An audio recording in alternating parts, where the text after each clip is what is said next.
Hello guys! Good morning and assalamualaikum to all my Muslim friends. Thank you so much for subscribing my channel and keep watching always my next video. Guys, meron ako i-share sa inyo kung paano mag-avail ng housing loan. Nag-avail ako ng housing loan sa General Santos City. Mahirap, hindi mabilis maghanap ng requirements, hindi mabilis mag-upload, maraming silang hinahanap na kung wala kayo, hindi ka approval.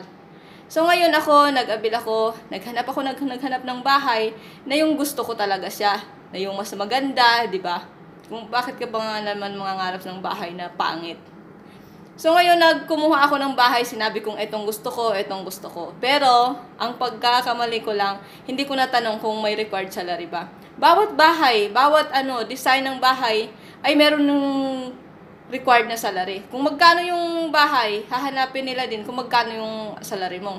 Halimbawa, kung yung halaga ng bahay nasa 2 million, 1 million, ang hinahanap nilang required salary ay nasa 36,000. Pero yung salary mo lang ay nasa 20,000, ang bibigay lang nila sa'yo, pwedeng townhouse, pwedeng row house, depende sa developer, depende sa company nila. Kasi yung kinuha ko, row house siya, nasa 20,000 lang naman ang sahod ko, napakababa, di ba? Kaya, kung ano lang yung kasya sa sahod ko, yun lang din nagbibigay nila sa'yo. So, ayun, nag-avail ako. Alhamdulillah, na-approve na siya. Nakumpleto ko na yung yung requirements ko. Kaya lang, sa pag-ibig na lang ang kulang.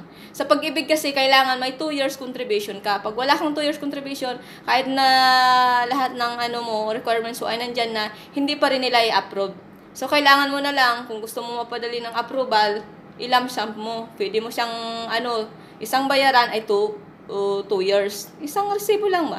Ayun din ang naisip ko, isang bayaran ay gagawin kong 2 years contribution para ma-approve na rin ng pag-ibig yung housing loan ko. At least, di baling maliit, basta meron at sariling sayo. At guys, maraming salamat sa panonood ng aking video at sana sa next na video ko, ipanoorin nyo na rin.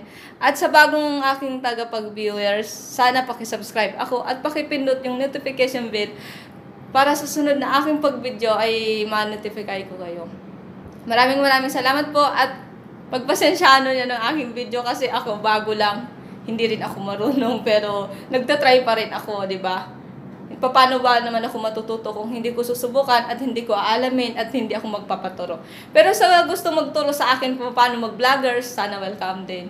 At mas mainam na may magtuturo sa akin para mabilis akong matuto. Pagdating naman sa editing ng mga video ko, wala pa akong masyadong application at wala din akong cellphone na maganda para makipag-edit ako. Pero okay na rin to, at least na meron kaysa wala, di ba? Guys, thank you so much for subscribe and watching. Hanggang sa muli, hanggang dito na lamang po. At sana susunod na aking video ay panonoorin nyo na lang.